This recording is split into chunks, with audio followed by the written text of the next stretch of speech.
Olá, Publitechers e Marketechers! Que alegria conversar com vocês em mais um episódio do Publifran. Um mês já faz que a gente está realizando esse podcast, tirando esse sonho do papel, e eu estou muito feliz com a repercussão que a gente tem tido, com a audiência qualificada de vocês. E já quero pedir para vocês deixarem o like de vocês, o joinha de vocês aqui nesse vídeo, se inscreverem no canal, bem youtuber ele tá, né? Para quem está assistindo pelas plataformas de streaming, não esqueça de avaliar o nosso episódio com 5 estrelinhas aí, se possível, tá? E seguir também para que as plataformas indiquem para mais pessoas. Hoje eu tô com uma super convidada aqui, eu quero muito chamar ela já já, e a gente vai falar sobre inovação e criatividade na comunicação, transformando sonhos em realidades. A gente vai estudar não, né? A gente vai conversar um pouquinho sobre a trajetória dessa convidada e vai ser demais. Tenho certeza que vocês vão amar. Ela é minha amiga, ó, de tempos. Então, roda a vinheta que vai começar mais um Publifran.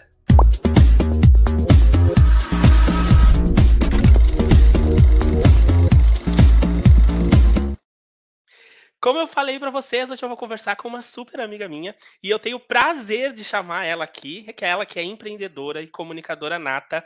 Desde cedo já mostrou que tinha o dom para ser bem-sucedida em tudo que se propunha a fazer. Com apenas 26 anos, choquem, 26 anos, minha convidada já acumula uma ampla experiência na área da comunicação. Olha tudo que ela já fez. Ela já trabalhou com jornais impressos, teve o próprio programa de rádio e TV, apresentou eventos, participou de campanha política, atuou na publicidade, dominou as redes sociais e mergulhou na produção audiovisual. Sua lista de realizações com certeza não para por aí, porque ela está sempre em busca de novos desafios.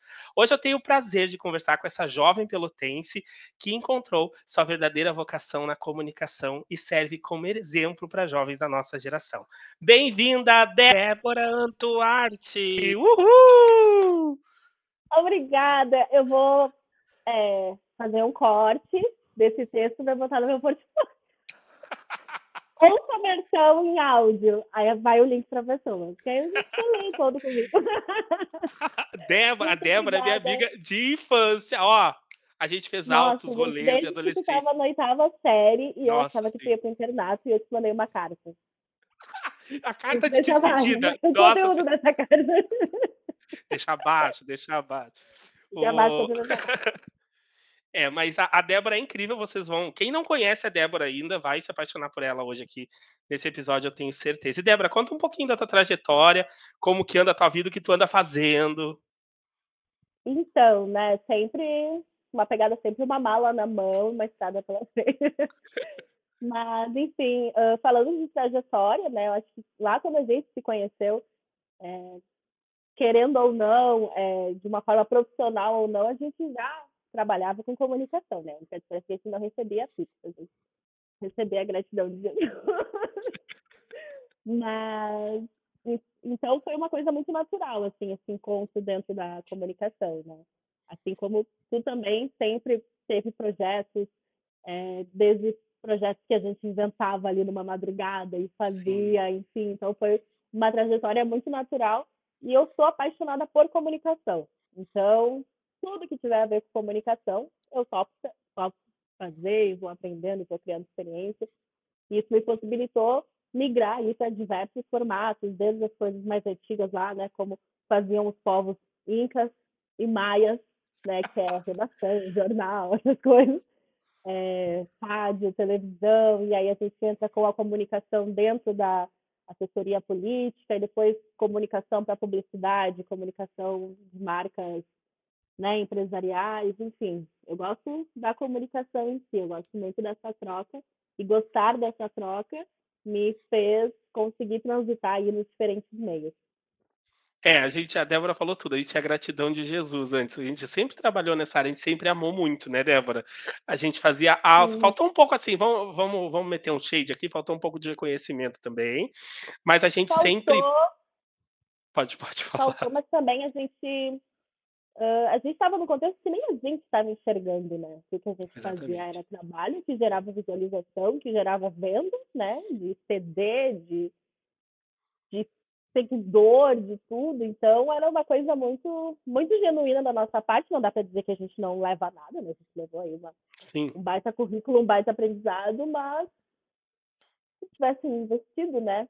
É, é verdade. E a gente também, a gente era muito pra frente, né, Débora? A gente queria fazer uns negócios assim. Até hoje eu lembro uma vez que a Débora foi fazer uma mensagem no culto, tá, gente? Uma pregação que a gente chama, mas era uma mensagem no culto. E nossa, ela levou umas bandas de rock que falavam de Jesus. E se vocês acham que eles estão pregando o evangelho, a gente era muito pra Gente, frente, a gente chocava as pessoas nos negócios. Fala. a gente era muito revolucionário, né? A gente sempre foi É, apocalipse. Desde a a, nossa infância, passando pela adolescência, a gente foi até a sempre foi vida adulta. apocalíptico, muito, porque a gente causava, Mas as era pessoas uma ficavam impactadas. ingenuidade de achar, era uma ingenuidade de achar, porque conforme a gente vai abrindo a mente, conhecendo pessoas diferentes e estudando mesmo, a gente vai entendendo que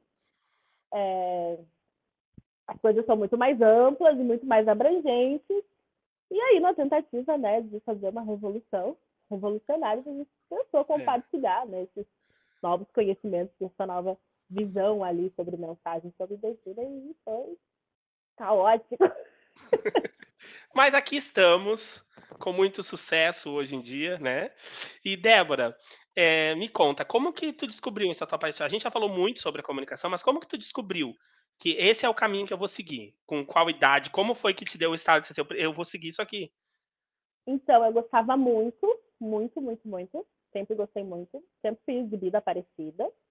Sempre gostei de falar em público. Sempre gostei de me ver em vídeo, me ver em foto. 100%. Mas eu acho que enxergar isso como profissão, acho que foi a partir da entrevista que eu fiz com o então prefeito na época, Eduardo Leite. Até ali, inclusive, eu queria, sei lá, ser professora de história, sabe? Já tinha programa de Sim, rádio ali com a minha mãe, já tinha vários projetos de comunicação independente, mas não via isso como uma profissão. Eu via, tipo, como um talento, me comunico bem, mas não é minha profissão o que eu quero fazer. A partir dali eu entendi que não, era exatamente o que eu queria fazer, isso. Política e comunicação na época, né, que era, para mim, o match perfeito ali, que foi o início da minha trajetória profissional, no sentido de, tipo, realmente trabalhar com isso e ser remunerado e reconhecido, enfim, por isso. Então, acho que esse foi o divisor de águas, porque eu estava super nervosa, ansiosa. Lembro que eu imagino. passei. Porque primeiro tudo era um surto, né? Foi um surto, assim. Tinha o programa de rádio, que era toda quarta-feira. Um programa de rádio evangélico, as pessoas ligavam para fazer pedido de oração, Eu ouvia coisa direto, assim. participava muito do Gente, programa. era um hit. Era um hit. Entre as rádios ilegais de Pelotas, com certeza não vai. Muito bom. Era o principal do momento. Com certeza, entendeu? Se fosse uma playlist do Spotify, com certeza a gente ia estar ali no 100, pelo menos. E aí, então, tinha muita música, tinha esse rolê de oração, de ler uma mensagem, etc e tal. Tinha o sorteio da Marta, que era uma torta da Marta Lanches, eu acho. E aí eu pedia para as minhas amigas do colégio ligarem, né, para elas ganharem a torta. Então, se a gente quiser, sintonizava já perto do horário de sorteio. Mas, enfim. A gente sempre tem um esquema. Né? Que Sempre horror. faz por onde, E claro. tá tudo certo. E aí a gente foi entendendo que precisava dar uma repaginada no programa, porque era sempre a mesma coisa. E aí pensamos em fazer uma série de entrevistas e eu pensei, vou mandar um convite pro prefeito, assim. Tudo deve ser coisas mais legais pra fazer. E aí eu lembro que eu mandei na página dele, e aí alguém ali da página me respondeu, me deu o contato do assessor dele, porque aí baixou a questão do Enem, né? Minha primeira redação do Enem foi para mandar esse convite. Foi assim, uma página imensa. Quem lia parecia que estava assim, direto da CNN, que nem tinha no Brasil ainda, porque era uma questão gigante para fazer o convite. Aí o assessor Não, e dele, um Luiz adendo, a Caminha, Débora sempre escreveu muito bem. Ela tinha um blog, ela escrevia tudo, ela sempre escreveu muito bem. Contava altas gente, histórias sempre no blog. fui. Eu sempre fui uma dramática, né? Eu sempre tive uma veia pro drama. E aí eu lembro que o assessor dele, Luiz Caminha, que tem contato até hoje, foi tipo um personagem realmente principal aí na minha trajetória profissional.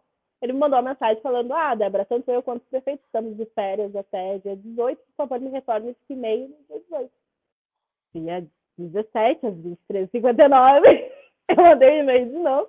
E aí, em seguida, já tinha data marcada, enfim, eu fiz um mutirão ali no meu Facebook. Naquela época o Facebook era rei, eu tinha um casamento no Face, eu era feiteira. E aí o pessoal mandou perguntas e tal, e eu fui decorando essas perguntas, né, tinha, sei lá, 15 perguntas, aí eu fui reduzindo. Fiquei com acho que umas 10 perguntas, e dessas 10, eu acho que umas 6 ou 7 eram de cidadãos pelotenses, e algumas outras eram minhas mesmo. E aí decorei essas perguntas, as pessoas iam lá em casa, e eu, entrevistar o prefeito dia 30, que era 30 de janeiro, 30 ou 31, acho que era 30. E aí falava as perguntas para as pessoas e tal, tudo decorado. Aí quando fui entrevistar ele, de fato, estava super nervosa. Minha mãe foi comigo, arrumei um videomaker lá que eu catei na hora para captar a sua imagem. O vídeo tá no YouTube, viu, gente? Eu era muito feia, mas eu tinha um sonho. Eu só tinha Mas um é talento e legal um ver. sonho, mas não, e aí eu quando assisto, eu evito muito de assistir, né? Porque aí a gente assiste já com uma bagagem, enfim, tem várias questões técnicas e tal, tipo o fato de eu ficar que nem um cachorrinho de carro, assim, o tempo todo, enquanto ele Eu falava, fico falava, falava. muito. Sim.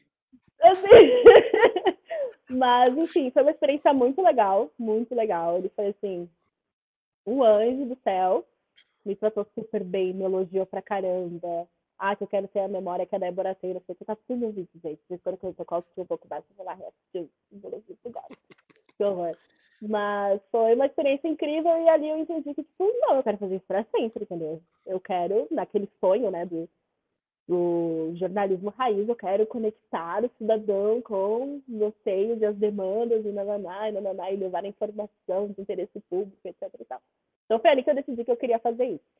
E aí, a partir dali, comecei uma série de projetos independentes, porque a gente fez muita coisa na igreja, enfim, de fã-clube de cantor e um monte de coisa, mas não era algo focando chegar em algum lugar. A partir Sim. dessa entrevista, eu comecei a fazer projetos que eram focados em chegar a algum lugar, a criar experiência, conhecer pessoas, ter portfólio, essas coisas assim. Aí criei canal no YouTube, entrevistei mais uma galera da política ali da região de Pelotas.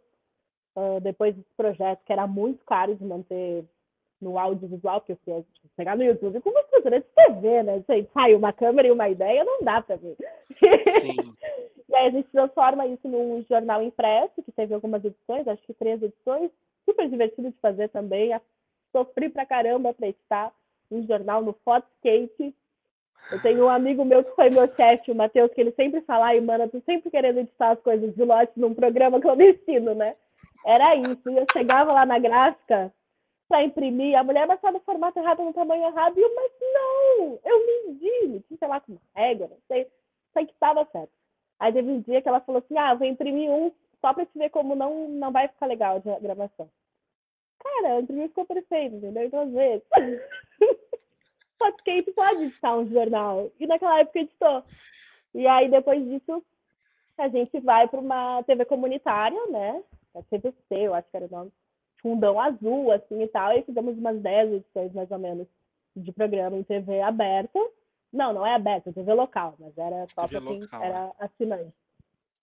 Foi divertidíssimo, assim, vários perrengues, tipo, o dia que o entrevistado não foi, o dia que o entrevistado não rendia assunto, aí vai criando cancha Não, e e o bom é que assim, aparecendo. eu e a Débora a gente se topava na igreja, aí passou essa fase, a gente começou a se topar às vezes na TVC, porque eu era cantor e me achava um cantor de muito sucesso, gospel, nossa, eu era Ninguém tinha muito é, talento, muito sonho. Só faltou a gente achar um tinha agente. A nossa carreira no gospel não deu certo. Ninguém nos descobriu. Foi só isso.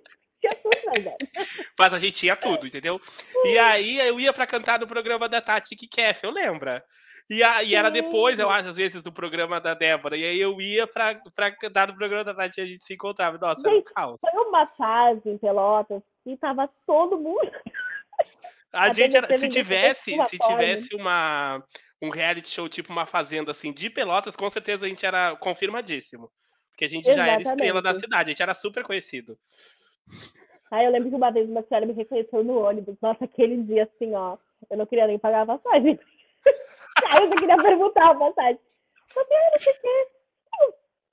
Aparece na TVC e eu. Te reconheci pelo cabelo, não sei o que. Ai, Ai, gente. o auge, né? Não, e o meu sonho, gente, assim, olha, eu falo que o meu marco histórico ali de escolha pela comunicação foi a entrevista do Gov, mas assim, Quem é do Rio Grande do Sul, existia o Estúdio Pampa, que foi um surto coletivo, que era um programa que dava de madrugada, que não tinha nenhuma informação de interesse público, tinha as fofocas dos famosos, algumas brincadeiras gincanas, mulheres bonitas dançando de biquíni e mulheres bonitas dançando com um pouco mais de roupa. Mas era muito divertido, era tão Era. ruim que era muito bom. Então, quando eu vou para a TVC, eu realizo meu sonho de ficar mandando beijo para os patrocinadores. Que era isso que era o Estúdio Pampa, era mandar um beijo pro Darcy do Mega Hair Center, pra loja de não sei o que, da Jipitanga, que era a dos sapatos, até hoje eu lembro das marcas. Foi uma ativação de marca muito boa. E aí eu realizei meu sonho. Eu tinha minha cabeleireira, eu tinha minha maquiadora, eu tinha o brechó da Rei que me vestia toda semana, montava vários looks, então foi divertido, uma baita experiência. Não, o E Estúdio aprendi Pampa a lidar marcou uma com geração, né, inteira. geração de comunicadores por causa disso. É. Eu lembro das vinhetas deles que eles cantavam, Estúdio Pampa, que Gente, golaço, Estúdio ninguém Pampa que segura o nosso golaço! timaço.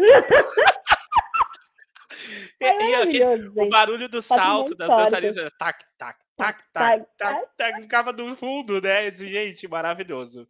Toda pessoa que eu conheço que não é do Rio Grande do Sul, que tem mais ou menos a nossa idade, eu sempre boto pra assistir Estúdio Pampa no YouTube, porque vocês são patrimônio cultural. É Tinha patrimônio que ter cultural. TCC sobre o Estúdio Pampa. O impacto cultural do Estúdio Pampa na juventude foi gigante. Não, e o dia que eu fui num evento em Porto Alegre e conheci a Cris Bart. Eu estava apresentando um evento em Porto Alegre e ela Gente, estava junto, ela ia apresentar junto comigo. Nossa, foi um surto tão grande, eu fiquei doido, fiquei maluco. Migli, eu já tentei botar a Cris Bart em tanta coisa. Sempre que eu trabalhava no Palácio, a gente ia receber os influenciadores, eu tentei a Cris Bart, não deu. Depois do Parador Rumble, eu tentei levar a Cris Bart, não deu. Eu não sonho com esse. A Cris Bart, A Cris, só para informar para quem não tá sabendo, era a apresentadora do programa desse Estúdio Pampa. ela era a âncora, ela era A âncora, host. é. Nossa, era demais. Nossa, eu fiz. Nossa, do nada virou uma fofoca dos famosos do Não, nosso programa aqui. Mas eu conheço, já fiz evento e é um querido com o Jonathan Marco, né? Que hoje em dia é chefe de cozinha, um baita chefe aqui da região de Porto Alegre. E aí sim. depois eu fiquei pensando, Marco, Jonathan Marco, esse nome é muito artístico, né? Eu conheço esse boy, se pesquisar no Google. Gente, ele era do Estúdio Fama, eu fiquei assim, ai meu Deus. Falei pra todo mundo. É a identificação, né? A gente alcança um ápice quando encontra essas pessoas. É sobre isso, é memória afetiva pura, assim. É. Era muito legal, uma fase muito legal. E Débora, lá no inicinho, a gente falou já aqui também, tinha a questão da página de humor que tu criou no Facebook, dedicou a uma cantora, né? Como que tu começou a trabalhar tão forte ali, mesmo que tu não soubesse ainda que aquilo, não tentava fazer daquilo ali um trabalho, mas tu trabalhou tão bem que cresceu demais. E até o nome que os fãs, a fanbase da cantora usa, foi tu que criou. Então, como que foi essa jornada assim? Gente, muito louco, assim, né? Porque acho que todo adolescente, pelo menos na nossa época, hoje em dia, como tem muita coisa para consumir ao mesmo tempo, eu tenho uma irmã mais jovem, por exemplo, eu não vejo ela fã de alguma coisa, né? Claro, teve um rolê do K-pop e tal, mas na nossa época era muito forte essa coisa de ser fã de alguém. Como a gente tava ali a serviço de Cristo, a gente foi ser fã de personalidades do gosto, né? Então, assim, Leonardo Gonçalves, agora ele tem um curso de canto, de você não assiste umas aulas, quero cantar? Não, mas eu ainda tenho um carinho. Eu ainda sou um pouco fã. E aí a Dani, né, que na época era a esposa dele e tal, conheci, ela era super estilosa, tinha uma vibe super pra frente, assim, e tal. Era uma coisa diferente que não tinha dentro da igreja que a gente frequentava. Então, assim, adorava, porque ela era um ícone fashion de moda, enfim. E aí tinha uma galera já organizada, né, de fã-clube dela, que era o Renan, que administrava na época, enfim. E eu não lembro como é que era o nome da página. Acho que era talvez Daniela Araújo SC, alguma coisa assim. E aí um dia fizemos uma enquete, porque aí eu super colaborava com ele, fazia. Eu não lembro se eu editava alguma coisa para ele, ou se eu só fazia uns tweets e a gente interagia pelo Twitter, mas eu lembro Uhum. que tinha uma interação, alguma coisa assim. E que eu dava uma ajudada em alguns momentos. E aí, um dia, levantamos essa enquete de como se chamaria o nome dos fãs e botamos lá nos Dani Lovers e ficou até hoje. E aí, depois de um tempo, veio Porque eu fazia muita piada no Twitter, né? Eu era faceira e twitteira. Hoje em dia eu também sou twitteira, mas sou no Twitter, como diz um amigo meu, é um pequeno diário de poucos caracteres, então é só, só pra É quem me conhece fechado. pessoalmente sabe a minha pira. Exatamente. Mas na época era aberto e tal. E aí eu fazia várias coisas engraçadinhas aqui no Twitter, né? E aí partiu dele uma ideia de criar uma página de humor pra Dani, né, não sei o quê. E aí eu, super topei a ideia. E a gente já tinha feito vários sketches de humor com as músicas deles, lembra? Eu, você um dia vai me deixar de me amar. Aí ele respondia, jamais, que era uma música que tava em alta na época.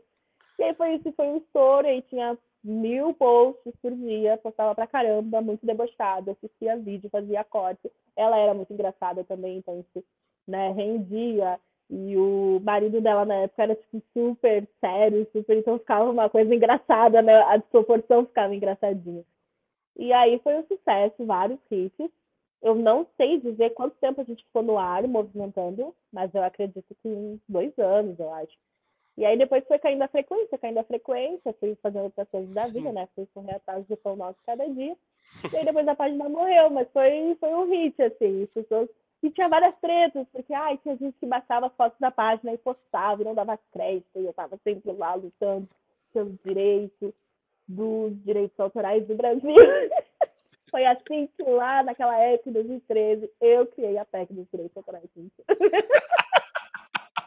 E eu lembro que a gente fazia. Em seguida, a Débora me convidava para fazer coisa de. A gente fez cover de clipe, lembra? Ai, a gente fez Clipe. A gente cover. fez coisa Gente, de. aquilo ali é cinema, né? A gente não fez um cover, a gente fez cinema. Cinema no Brasil não é levado a sério. Eu não entendo. A gente só não conseguiu fazer filme Dancine porque foi tudo feito no mesmo dia, né? Se a gente tivesse tentado com um projeto É, que tinha roteiro, tinha luz, tinha efeito, tinha vento, tinha os tinha tudo. gramadinhos que a gente jogava.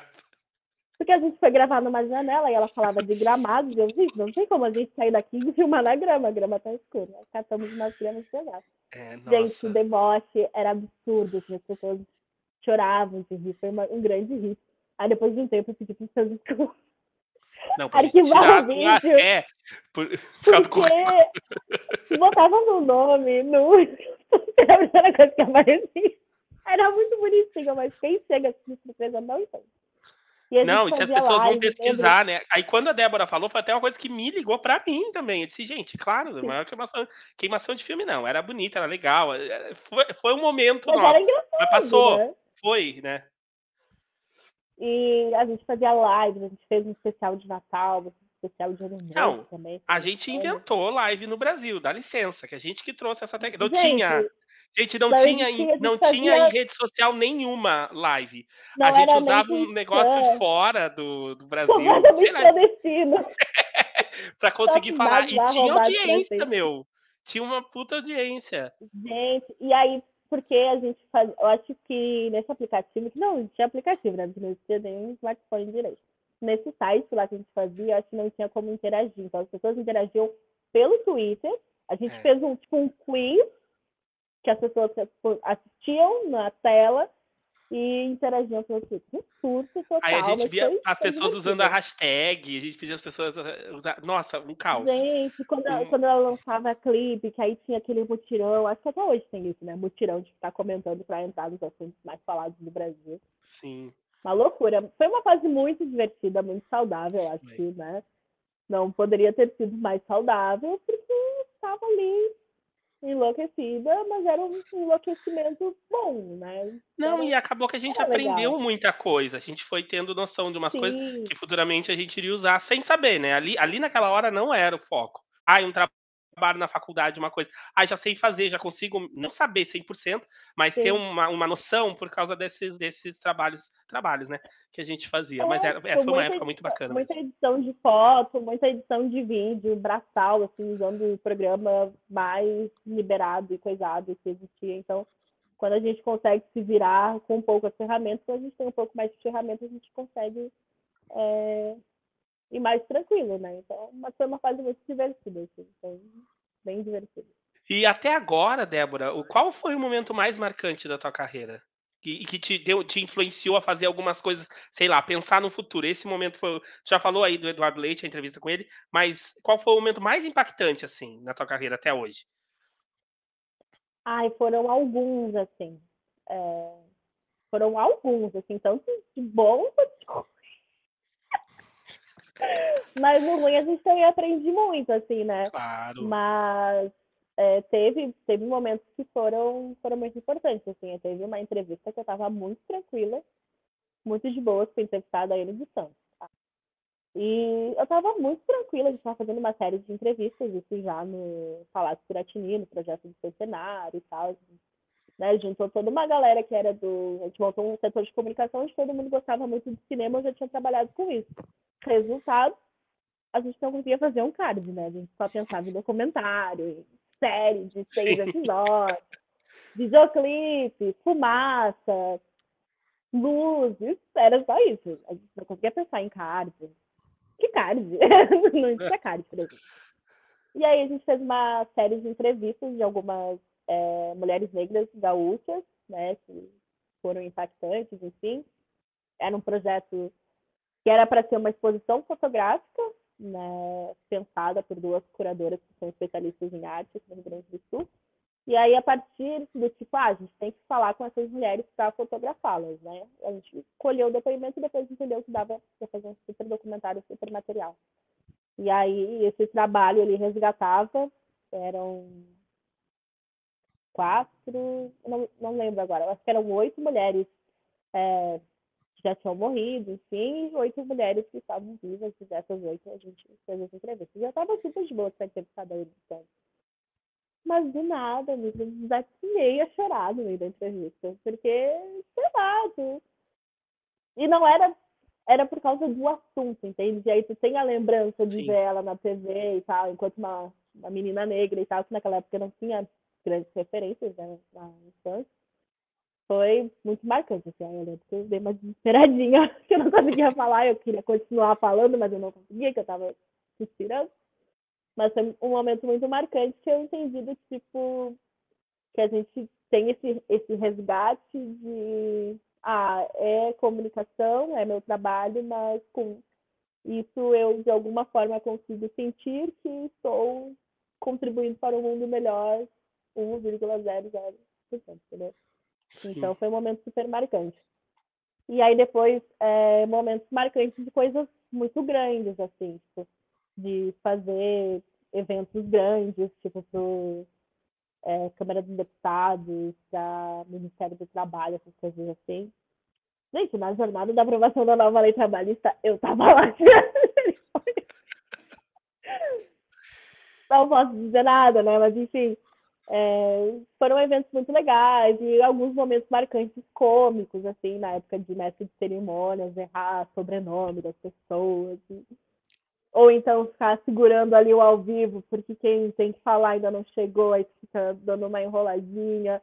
Apresentei concurso, gente, concurso de carnaval, concurso de Nossa, mas é muita coisa, né, Débora? Oktoberfest, muita coisa, e às vezes, tipo, os jurados estão deliberando. E aí, quando os jurados deliberam, eu faço o quê? Aí pegava a gente do meio do povo pra dançar, fazer uma loucura. Eu vou de 0 a 100 muito rápido, né? Eu consigo fazer algo Sim. super formal. Nunca fiz um funeral, mas eu tenho certeza que seria impecável. Então, uma coisa super, sabe? Uma coisa super respeitosa, uma posse de não sei o quê, transição de cargo de não sei o quê. E isso aí para uma coisa completamente enlouquecida, ensandecida, povo total, sambando e gritando no microfone e chamando a torcida. E a torcida da fulana, cadê? E aí, então são experiências diversas, assim. Vários perrengues também, de coisas que dão errado e tem que se virar. O audiovisual, ele foi uma escola de grandes demandas para pouquíssimos prazos. O prazo era ontem, né? Então, também foram coisas que marcaram. Até falando em audiovisual, por isso que eu não consigo lembrar um fato que marcou muito. Mas Sim. agora, relembrando, cara, trabalhar para HBO foi um marco, assim, de realização, porque foi justamente Nossa, para que fazer um demais. clipe do Bacchus do Blues, no ano que ele lançou o CD, que eu fiquei durante 30 dias ouvindo em looping, e eu deixava pro Júnior ouvir quando eu ia trabalhar, inclusive. Deixava lá rolando. E aí, tipo, me chamaram, tá, pra fazer produção, nananã. E eu, beleza, negociei cachê, tudo certo. A gente tem tanto. E eu, mas por isso aí eu não vou não, hein? E aí tá, e conseguiu aumentar, e nananá, e tudo certo. E aí depois a pessoa fala, só pra te dizer, o clipe é com o tal do Baco do Blues, não sei se tu conhece. O tal do Baco. Nossa, se tivesse me falado isso antes, eu teria te cobrado R$ 200 de uma coxinha. Cheio de graça. Tinha ido De só. graça. É isso, entendeu? Mas foi muito legal, assim, foi uma produção que, tipo, demandou muita coisa, que muita coisa deu errado e consegui resolver todos os BOs, assim. Coisas muito específicas, tipo, o diretor quer um carro assim, assim, assado. E eu virei a cidade, na OLX. Eu fui procurar até na Brigada Militar. Isso, não saia daqui. Mas eu fui procurar, nos aprendizes da Brigada, alguém tinha que ter um carro. E aí encontramos Eu o carro e lembro. deu tudo A certo. Débora mandou mensagem pra todo mundo, botou no Instagram, eu acho que foi, né? Gente, se alguém Eu botei em todos souber, eu os preciso de lugares. um carro, não sei o quê, preciso de uma pessoa assim, assim. Em seguida ela Sim, bota ainda. daqui a pouco, agora ele quer uma galinha para fazer uma cena, não sei o que. Então, ele quer uma galinha, meia-noite, aí catei uma galinha lá. Então foi muito divertido, foi uma realização muito legal. E depois outros artistas também, já fiz trabalho audiovisual com o Djonga também, que é um outro cantor de rap que eu gosto pra caramba, consumo bastante trabalho. Durante a Copa fiz muita coisa, né? Durante a Copa, tipo, pré-Copa, para sair durante a Copa. Então era muito engraçado. Você andava para ver o jogo e daqui a pouco passava um comercial que tinha trabalho da Sim. produção. Foi muito legal. A Débora fez uma época, eu morava em Pelotas ainda, a Débora fez um comercial do Sanep, eu acho que foi. Ai, Não gente, foi? isso. Eu vou ter que dizer, né? Em homenagem aos meus amigos de Salete, que até hoje são tão queridos. Gente, foi o Marco. Com certeza foi o Marco, porque era uma campanha de cobrança de impostos.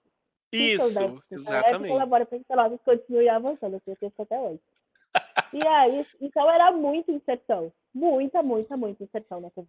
Inserção na TV, impresso, tinha folder, todo mundo recebeu na sua casa um folder com a minha foto Assim, é exatamente. 108 vezes, estava escrito Marcelinha até 108 vezes. Rádio o tempo todo. Então, e foi uma coisa que ficou muito tempo no ar, porque eu acho que a gente soltou em novembro, eu acho. Aí ficou tipo todo novembro, dezembro, e depois teve a prorrogação em janeiro. E era absurdo, Sim. assim, olha, quem não gostava de mim naquela época sofreu, porque não tinha como Teve ser. que te engolir. Assim, ó, literalmente, no copo d'água. E ainda tinha que ir lá pagar, que tu aparecia na casa das pessoas cobrando toda hora. Exatamente. E aí, quando tu chegava lá pra pagar, aí tinha um banner. Era Ué, gente, é maravilhoso, um gente. sucesso. Maravilhoso, foi muito bom. Um grande início da minha carreira. Da minha carreira de apresentadora, que aí teve isso também, né? Eu gosto muito do. Eu conheço frente e verso das câmeras, então meu amor aí pela produção audiovisual ele é muito genuíno, tanto para ser garota propaganda, para estar ali aparecendo, Sim. quanto para estar nos bastidores produzindo. Gosto do furdunço de um set, de uma gravação. E como tu falou de estar tanto na frente quanto atrás das câmeras, tu apresentou algumas campanhas eleitorais, né? Não foi nem só uma. Então eu queria saber como que foi essa Toda experiência, semana. como ela contribuiu para o teu crescimento. Olha, eu era muito apaixonada por TV, porque eu super vaidosa e tal, gosto muito de vídeo. E eu acho que, é, como a gente comentou, já tinha tido projetos independentes, TV comunitária, essas coisas assim, TV local. Mas a campanha, ela traz o viés de, tipo, ser uma grande produção. Então, eu lembro que a primeira campanha tinha maquiadora, tinha, sabe, pessoal ficava em casa, era um rolê, Sim. era o meu máximo de rolê televisivo, assim, de close, assim, não de uma coisa mais ali no braçal, no perrengue. Então foi muito legal, uma experiência muito, muito legal. Ainda mais porque todas as campanhas que eu participei foram campanhas que eu estava junto de fato com o projeto, o candidato, enfim. Então foi muito legal, uma experiência muito, muito, muito legal. E me fez enxergar como. Me fez ter uma visão profissional da produção audiovisual. Aí eu começo a trabalhar com produção no pós-campanha. Né? Ah, Então eu entendi. começo a entender que, tipo, para que eu estivesse ali bonita falando, teve que ter o motorista que foi lá e buscou o cara que é o redator, que é o cara que vai fazer o roteiro, que vai mandar pra gente, que vai aprovar. que vai editar, que vai passar pelo gerente de campanha, que vai passar pelo pessoal da produção, que vai escolher qual é a roupa que eu vou usar para falar aquela mensagem, se a gente vai falar de uma coisa legal, se a gente vai responder um adversário político. Então, tudo isso é pensado e tudo isso está dentro de Sim, uma comunicação publicitária que tem uma missão muito grande, né? Porque a publicidade ela tem esse viés de venda. A única diferença é que ali a gente não está vendendo dinheiro, a gente não está vendendo um produto, a gente está vendendo uma ideia. A gente precisa que a população compactue com essa ideia, entenda essa ideia e venha junto e vote e escolha esse projeto. Então é um compromisso muito grande, mas foi muito legal. Também foi uma época que as pessoas, todos me conheciam na rua. sim. Aí tinha gente, eu lembro que a gente fazia, às vezes, fala povo, né? Que entrevistava as pessoas na rua do Calçadão de Pelotas. Aí tinha gente que vinha, eu não gosto dessa candidata, mas eu te acho muito boa no vídeo, não sei o quê. Vamos tirar uma foto. Isso foi muito legal. Eu fiz Paula, Paula Mascarenhas, prefeita de Pelotas, em 2016, primeiro turno. Segundo turno, o Gov, que na época não era o Gov, me mandou para Santa Maria para fazer o segundo turno da campanha do Jorge Cozobon. Conseguimos virar e ganhamos. Depois, quando o Gov se candidatou para governador, trabalhei já na produção, fazia, junto com o Matheus, a gente fazia a captação dos cases, enfim, produção local, Sim. que todo o portfólio do Gov era em Pelotas, né? Mas a central de campanha era em Porto Alegre. Então, a gente organizava para que quando o pessoal de Porto Alegre chegasse, tivesse como... fosse mais rápido, né? Para filmar, para gravar, enfim, tivesse tudo pré-produzido. E depois fiz Paula de novo em 2020, primeiro e segundo turno. Então, adoro uma campanha, inclusive ano passado eu tava assim, me coçando para não bater na porta de alguém me contato. Eu gosto muito porque é uma coisa, é um Big Brother, né? É todo mundo dentro de uma casa, trabalhando pra caramba, muitos com um sonho, outros apenas focados no Pix. Mas é uma coisa que, tipo, é um monte de gente que geralmente tu nem conhece. E Sim. que em 24 horas você já tem várias amizades, porque são 24 horas convivendo o tempo todo. Então é realmente Big Brother. É o mais perto que eu vou chegar do Big Brother. E é muito legal, porque tu vê, por exemplo, se formam casais. Existem casais de campanha. Existe gente que termina um relacionamento fora da campanha, por causa do casal da campanha. Ou termina porque a pessoa está, sei lá, 27 dias sem voltar para casa, entende? Sim. É muito louco. Aí tem as tretas, já tem os eliminados, né? Que são as pessoas que são demitidas no meio do caminho e são muito chatas. Não, e esse negócio da É muito campanha ser legal. algo muito vivo, que todo dia tá ali na TV, toda hora tem que ter a parte agora com a rede social cada vez mais forte, tem que ter uma parte toda bem grande de rede social, é algo que as pessoas que estão trabalhando na campanha, elas dedicam muito tempo naquilo, né, elas se dedicam Sim, praticamente 24 horas do dia para isso, porque exatamente. Por exemplo, o pessoal de edição mesmo, da ilha de edição, eles fazem turno, eles fazem, como é que eu posso dizer? Tipo, tá todo mundo lá sempre. Aí, por exemplo, hoje, das 11 da noite até as 5 da manhã, a gente vai liberar o fulano para ele ir para casa. Dar uma dormidinha, porque ele tá à beira de um colapso.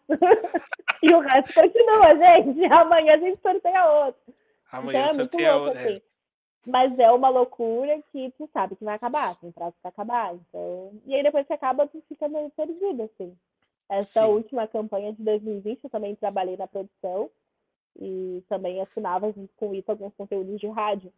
Então, e aí quando acaba, sempre bate a ressaca da campanha, que é aquela coisa tipo, e agora, como é que eu vou viver minha vida, né? Como é que eu vou sim. voltar e trabalhar 8 horas por dia se eu trabalhava Não, 18? depois de pegar aquele corre todo, né, Exatamente, aí sente falta, e aí tipo assim, o que eu vou almoçar, né? Porque ali já trabalho nisso. O que e eu vou Débora, vestir, né? Agora eu tenho o que que que escolher eu vou minha fazer roupa. agora, né? E Débora, tu viveu todo esse tempo com a vida pública e tal, mas tu decidiu sair dessa vida pública e investir mais no setor privado, né? Quais foram o porquê que tu optou por essa mudança e quais foram os teus principais desafios nessa transição? Ah, essa decisão, ela vem em 2021, não, 2022, ano passado. Sempre que eu tô fazendo aniversário, eu entro numa crise existencial. Aí essa foi a crise do 25, né? Porque o que acontece? A gente fez muita coisa, assim, no projeto Centenário do Palácio. Tipo, muita coisa mesmo. Como eu falei, documentário, série, exposição fotográfica, videoclipe. Toda semana a gente fazia um videoclipe. A gente criou muita coisa. E aí a gente estava entrando num ano eleitoral, onde a legislação eleitoral não permite muito tipo de conteúdo, porque tudo pode configurar como propaganda, né? E, querendo ou não, é um prédio público, é uma marca pública e ela não pode ter lado. Não pode favorecer um candidato, enfim, então Sim. é super burocrático. Então a gente ia ter uma rotina de baixa produção, basicamente, né? A gente ia pegar outras demandas para fazer, mas não ia ter mais aquela baita liberdade criativa de se enlouquecer e ficar fazendo meu documentário. Em paralelo a isso, eu comecei a fazer muita produção por fora. E aí eu estava sentindo que, tipo, era uma experiência que valia muito fazer. E aí teve esse da HBO, teve Banco Bradesco, Açúcar União, várias marcas, e eu sempre ficava pedindo sinal para o universo. Tipo, não, se eu fechar mais uma, eu vou sair. Não, mas se eu fechar agora, essa eu vou sair. Porque no começo eu tinha férias para tirar, então eu fui tirando férias para atender essas demandas por fora. Chegou um ponto que eu não tinha mais, aí eu tinha que escolher mesmo, que ou eu Sim. não fazia mais publicidade, ou eu largava a vida pública para investir no setor privado. E aí veio essa decisão, assim, aí eu pedi um gesto tal para o universo, tipo, não, se eu fechar mais um agora, aí eu saio mesmo, aí eu pensei, aí eu me despedi e tal, mandei o textão, agradeci muito, porque a gente estava num núcleo muito privilegiado, assim, porque a gente não tinha.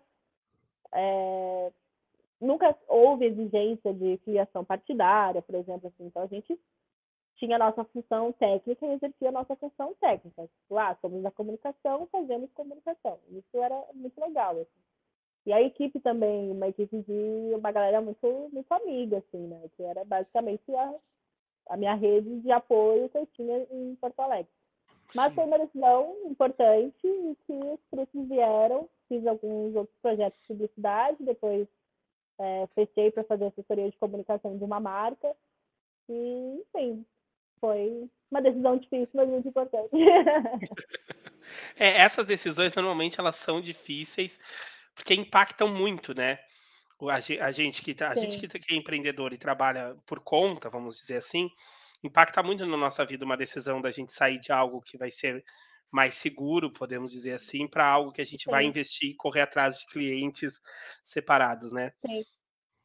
E eu entendi que era o momento de correr esse risco, de Sim. desafiar, enfim, de construir nome mesmo, sabe? De construir uma marca pessoal. Isso aí foi bem importante. E tá aí, tá Super sendo sinto sucesso. saudade, sim, mas deu tudo certo e tenho grandes amigos até hoje. Esses dias foi o aniversário de 102 anos do Palácio. E aí foi lançamento do anuário de todas as ações que foram feitas durante os 100 anos. E aí foi assim, uma nostalgia maravilhosa, porque a gente ficou folhando o anuário, tipo, quando a gente fez isso aqui, isso aqui. Então foi Sim. muito legal, assim, ver que foi um projeto que na minha vida teve início, meio e fim, mas que ele deixa frutos e tem o seu legado. Agora, vocês já conheceram bastante da Débora, já viram muito da história dela. Agora a gente vai entrar num âmbito aqui do podcast, mais a gente falar sobre dicas e ações para parte de estratégia de marketing e publicidade, tá? E Débora, já começando nessa parte, eu queria saber de ti assim, qual o papel das redes sociais tu vê hoje dentro dessa parte de marketing e publicidade? Qual a importância que elas têm hoje? Eu vejo como 100% da importância. Acima da rede social, só o comercial. Nada mais é tão importante quanto rede social e setor comercial. E se o setor comercial for bom, mas não tiver presença em rede social, não vai adiantar, sabe? Rede social é o principal quando a gente está pensando em marca, e quando a gente está pensando em marca, a gente sempre está pensando em vendas, seja essa venda de um produto ou de uma ideia, mas a gente está pensando em cativar e conquistar pessoas. Então, é extremamente importante ter uma comunicação humanizada, sabe? Gestão de rede social não é só card, muito pelo contrário. Não é rios de dancinha, não, sabe? Não é esse tipo de coisa. É tu entender o que o seu público quer ver, como que ele se conecta com a marca, quais são as impressões que ele tem dessa marca, quais são os gatilhos mentais e memórias que ele tem quando, sabe, se vê passando ali pelo feed, e fazer isso retornar num engajamento, seja o engajamento da pessoa estar ali comentando e dando visualização, seja o engajamento da pessoa adquirir o seu produto, seja o engajamento da pessoa assinar uma newsletter, enfim. A gente tem que pensar a rede social sempre como... tem um exemplo muito bom, que é antigamente as pessoas estavam passando pelo calçadão, elas viam uma vitrine de loja e elas entravam, né? Hoje em Sim. dia não, elas estão passeando pelo feed do Instagram, que vai aparecer para elas. Então, se elas vão entrar ou não, vai depender de como essa comunicação está sendo pensada e está sendo entregue. E isso foi um grande desafio quando eu saio da vida pública e vou para o setor privado, porque é justamente essa diferença, né? Antes eu vendia ideias, antes eu queria que as pessoas engajassem em ideias, né? Em projetos, em ideais, que viessem, votassem no meu candidato, enfim. No setor privado, não, eu preciso que as pessoas, elas paguem, né? Eu preciso que Sim. elas comprem, que elas, né, que tenha consumo. Então, até isso é importante pensar. A gente não pode também pintar um mundo colorido, multicolor e maravilhoso e feliz, e daqui a pouco está conversando com o público que não é o público que vai consumir a marca, né? Isso é muito, muito importante. E foi um processo de adaptação, né? De entender que se as vendas baixarem, a culpa vai ser minha. É muito louco, né? E aí, claro, depois a gente entende que, tipo, está entrando lead, etc e tal, tem gente procurando e a venda não está sendo efetivada, então o problema não está no marketing, está no comercial. Sim. Mas na raiz do problema, o problema sempre vai ser o marketing, sempre vai ser a comunicação. E a nossa grande ferramenta de comunicação é a rede social. Então, pensar esse feed, pensar essas publicações, e aí vem aquela coisa do tipo, eu gosto muito de cinema, então eu quero seguir fazendo grandes produções, mas eu preciso fazer grandes produções para um formato que, primeiramente, o Instagram entrega em massa, dá para ser uma coisa rápida, consumível e chamativa, e ao mesmo tempo eu preciso que essas grandes visualizações, esses grandes likes, essas grandes pessoas entrem ali e passem o Pix, senão vai dar ruim. Senão não converte, né? Esse é o principal problema. Tem Exatamente. muita gente que olha a rede social e pensa assim: ah, fazer um post é muito fácil. Não é só fazer post, tem todo um planejamento por trás do que aquele post vai alcançar. E às vezes nem tem post, gente. Às vezes é um planejamento por outros lados, por outros meios que que as pessoas nem imaginam, né? Que hoje tem diversas ferramentas. Mas falando mais de rede social, é isso mesmo, como a Débora falou, tem todo um planejamento por trás, tem toda uma estratégia, tem um pensamento para fazer com que a pessoa converta. Por mais legal que seja o conteúdo que tu está consumindo, por melhor que seja, tu diga assim, não, esse conteúdo não tá me vendendo nada. Pode ter certeza que ele tá vendendo alguma coisa. Tem um porquê, não é um Exatamente. conteúdo sem motivo. E na comunicação, né, principalmente no marketing, tem muito aquela coisa, né? Marketing tem vários termos técnicos, que é tipo, topo de funil, meio de funil, não. Mas basicamente em termos muito simplistas, existem publicações que vão ser para atingir pessoas em massa, e existem publicações que são para mostrar por que isso é tão caro e por que vale a pena fechar contigo, comprar de ti, te conhecer e não outra pessoa, outro produto que é mais barato ou, enfim, que é mais acessível, que é mais perto, enfim. Então, vai ter esse tipo de publicação que vai justificar a autoridade, justificar o porquê que tu e não outro, e vai existir também outras publicações que são para qualificar o público, que é onde a gente vai, de fato, ter a assinatura da marca muito presente. Então, por Sim. exemplo, eu posso fazer um reel super consumível com uma música que está em alta, beleza. Quando a pessoa entrar no meu perfil, quando ela for atrás da marca, quando ela for, né, durante a semana, recebendo mais publicações, ela vai ver coisas com um conteúdo mais profundo, aonde ela vai entender por que o meu preço é esse. É porque eu uso as melhores tecnologias, sabe? Ou é porque tudo que eu faço é extremamente artesanal, ou é porque eu tenho qualificações de não sei o quê, sabe? Então, tem esse conteúdo que vai ser para qualificar o público, para que quando ele for efetivar a venda, porque vai ter a galera que vai olhar ali no viral e vai dizer assim, eu quero, vou comprar.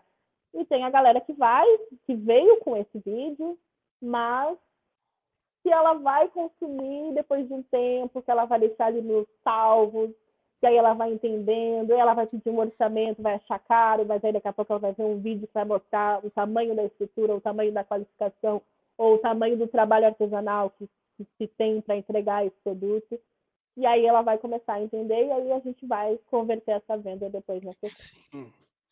Não, perfeito. Às vezes como a Débora acabou de falar, às vezes a ação ela vai fazer com que a pessoa siga o teu perfil e tu vai ter que entregar muito mais conteúdo para ela converter em venda. Eu mesmo sou muito disso. Eu sigo vários perfis, às vezes vejo uma coisa, gosto muito, salvo, sigo o perfil, mas eu não compro ali naquela hora. Eu vou Sim. comprar e depois quando eu receber, ou vou deixar para comprar esse tal, mais pro mês que vem eu compro. E aí, se eu não for impactado novamente por aquele conteúdo, eu vou acabar esquecendo e nem vou comprar nada, entendeu? Porque na Shein, minha Sim. lista de desejos é gigante. Na Eu Amazon, minha lista trabalhei. de desejos é gigante. Eu trabalhei com uma Não marca vão aqui nada. do Rio Grande do Sul, que é um hotel, né, na Serra Gaúcha, que é um destino turístico. E a gente teve alguns virais ali, né, que chamaram uma galera de todos os cantos do Brasil. Então, mas era um hotel que, tipo, tem só hospedagem, só capacidade de hospedagem, mas tinha muita programação gastronômica e de entretenimento toda semana. E aí, por exemplo, a gente tem aconteceu muitas vezes, tipo, nossa, a gente teve uma semana absurda no Instagram, tantos posts viralizaram, não sei quantos, entrou 400 leads hoje, o pessoal do comercial nem conseguiu responder. E aí tu vai ver, tipo, as vendas daquele final de semana não teve nenhuma modificação. Mas aí virou o mês e todas as experiências, tipo, todas as datas disponíveis para aquela experiência que viralizou foram vendidas, sabe? Então tem Sim. muito isso. Tem, às vezes, o volume de vendas ele não vai ser visto imediatamente, mas ele vai reverberar porque essa pessoa ela vai se organizar para vir de qualquer canto do Brasil para ter aquela experiência que ela viu. Então é muito, muito louco essa coisa da comunicação que precisa É. vender, né? A Débora ela já tá dando várias dicas, mas agora eu quero que ela dê mais dicas ainda. E quais são as dicas que tu tem para dar para os profissionais, para as pessoas que desejam se destacar nessa área de comunicação e marketing, Débora? Eu acho que é sempre pensar, por mais que. Vamos do começo. Eu acho que a grande reclamação que eu tenho de marcas ou de pessoas profissionais que me procuram para que eu faça gerenciamento de marketing, de comunicação, é sempre a ideia do tipo, nossa, eu passei por tantas agências e não consegui que entregassem o que eu queria. Por quê? Porque aí tu tem uma visão panorâmica de não sei quantas marcas, mas tu não tem envolvimento com a marca. E o ter envolvimento com a marca não é fazer uma reunião ou ir uma vez por semana. O envolvimento com a marca é tu entender o que é esse processo, né? Como estão envolvidos esses profissionais que fazem acontecer esse produto, esse serviço que está sendo vendido. Então, eu acho que um grande destaque é se envolvam com os seus clientes no sentido profissional. No Mas sentido é isso, profissional. tenham uma convivência, tenham um sentido de ter uma experiência de imersão na marca mesmo, sabe? Entendam o processo. Por exemplo, a gente vai falar de gastronomia. Entendam quem são os produtores que fornecem o insumo desse cara. Porque às vezes o conteúdo vai estar aí, entendeu? Da onde que veio o que está sendo servido. Ou, enfim, conhecer os bastidores nos dá muita ideia de conteúdo. Eu acho que faz a gente conseguir humanizar a marca, faz a gente conseguir justificar o valor que é cobrado. E acho que é um grande destaque, quando a gente consegue tratar o cliente como se a gente fosse funcionário, mesmo que a gente não seja, entendeu? Mas ele ter a sensação de que, tipo, faz parte do time e não é um prestador externo que trouxe ideias que lá não sei aonde para introduzir no negócio dele. Não, é construir Sim, junto e para construir junto você precisa entender como é essa dinâmica e para isso vai precisar ter um envolvimento, demanda mais tempo. E aí é entender, às vezes vale a pena tu ter poucos clientes que vão te pagar muito bem e que vão acabar com a sua saúde mental, do que ter vários clientes pequenininhos que tu não vai conseguir, às vezes, nem fazer a diferença de fato no negócio. Então, mas que às vezes é o que a pessoa vai conseguir pagar. Então, é entender, assim, sabe? O que faz mais sentido para o teu momento profissional, para a tua demanda financeira e para o que tu quer construir. Perfeito. E Débora, agora para a gente encerrar o nosso papo, o que que tu almeja da tua carreira nos próximos anos? Quais são os teus sonhos e objetivos profissionais? Nossa, alguns, assim. Hoje, o meu curso de 2023 é ser cada vez mais agência e cada vez menos um profissional individual. Mas ser cada vez mais agência, sempre pensando nessa questão do atendimento exclusivo, do envolvimento com a marca, de entender o processo, de participar da rotina, de participar das decisões. Mas se Débora vire mais marca e menos um CPF, uma pessoa. Isso é Entendi. difícil, até porque as pessoas são muito carentes, né? Então, elas querem que, tipo, meu Deus, fique 10 dias direto, juntos, fazendo conteúdo, enfim. Mas é um projeto que eu tenho em mente, assim. E para isso, obviamente, eu vou precisar ter um time que esteja junto comigo para que a gente consiga escalonar esse atendimento personalizado, sabe? Para que ao invés de ser personalizado para um, seja para muitos. Mas também quero passar uma temporada fora do Rio Grande do Sul, quero dar esse spoiler que vem aí. Oh, uhul! temos, temos alguns projetos aí para o próximo mês, inclusive, e acho que também vai ser um passo importante na minha trajetória e que vai oxigenar bastante as ideias e colocar em contato com outras pessoas, porque acho que é isso. Acho que a grande dica é invistam em relacionamento com pessoas Sim. que tenham a agregar. E não é relacionamento por interesse, invistam em se conectar com pessoas que falam a mesma língua, querem a mesma coisa, sabe, gostam, são comunicadores, porque essa troca é muito importante para a gente conseguir expandir, tanto a nível de conhecimento, de experiências, mas também a nível de estratégia de negócio, né? Muito importante. Acho que a grande moeda do mundo são as relações e as conexões que a gente faz com as pessoas. Esse network é muito importante, né? Porque às vezes de um contato, de uma conversa, surge uma ideia e aí surge um trabalho, quando a pessoa linka, ai, olha, vou lembrar da Débora para fazer tal coisa. É muito bacana. E que bom que Exatamente, é vem essa muito importante. temporada fora do estado. Já estou ansioso para saber para onde é que é. Vem aí, vem aí. Vou acompanhar as Vem redes aí, sociais para assim, ficar ligado. tipo, não vai ter um memorando formal, só coisa assim, ó, quando vê, tá no feed, a minha estratégia de comunicação de Oh, impacto. aí, assim que é bom. Assim que é bom. Do nada, pum, tô aqui. Pum! E tenho Ninguém sabia. certeza que a Débora vai muito mais longe da onde ela já chegou. Como vocês podem acompanhar aí, viram essa carreira brilhante que ela já tem com 26 anos, né? Então tenho certeza que ela Ah, já vai tô bem mais mais perto, longe. já tô mais Fala, perto né? dos 30 do que dos 20, né? E eu que tô com 28, eu já tô quase 30 anos, minha filha. Tô com pele, mas Eu achei que a gente ia ter 15, 14 pra cima. não, Lendo não. engano. Foi demais o papo aqui. Eu amei conversar com a Débora. Espero que vocês também tenham gostado. E, Débora, quero deixar esse espaço para tu divulgar aí teus perfis para as pessoas seguirem, para fazer as tuas considerações finais. Primeiro agradecer mais uma vez o convite. Eu sou uma grande consumidora de podcast, então, assim, um sonho que se realiza.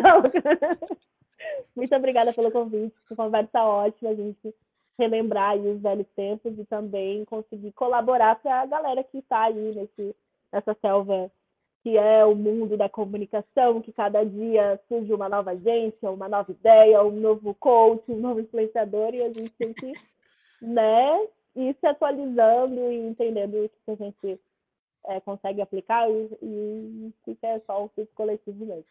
Mas, enfim, considerações finais, quem quiser me seguir, o para manejar na descrição, porque o meu arroba é meio difícil. E é isso, gente. Tudo que tiver a ver com comunicação, sendo um projeto legal, super sou parceira, super topo, audiovisual, campanha política, programas online, qualquer coisa que eu Mas é isso, a comunicação ela é muito diversa. Eu acho que a dica é, principalmente para quem está começando, né? Eu faço todo ano tem uma professora que me chama para dar uma aula de assessoria de imprensa, né? Tudo quer. E a minha dica é sempre a mesma coisa: experimentem formatos diferentes. Ninguém precisa ser o melhor em tudo. A gente é melhor em algumas coisas do que em outras, e aí a gente vai aperfeiçoando isso de acordo com a demanda. Então, experimentem coisas diferentes, formatos diferentes, linguagens diferentes e constância sempre, né? Como se fosse o feed de Instagram, constância e foco e experimentar coisas diferentes até se encontrar e até entender o que dá certo, o que funciona e o que vai pagar o boleto, que é bem importante. É. Testar é o segredo, né? Fazer Testar é esses o segredo. testes. Mas mais uma vez quero agradecer a Débora, agradecer a audiência de vocês. Lembrar que esse episódio vai ficar disponível aqui no YouTube em vídeo.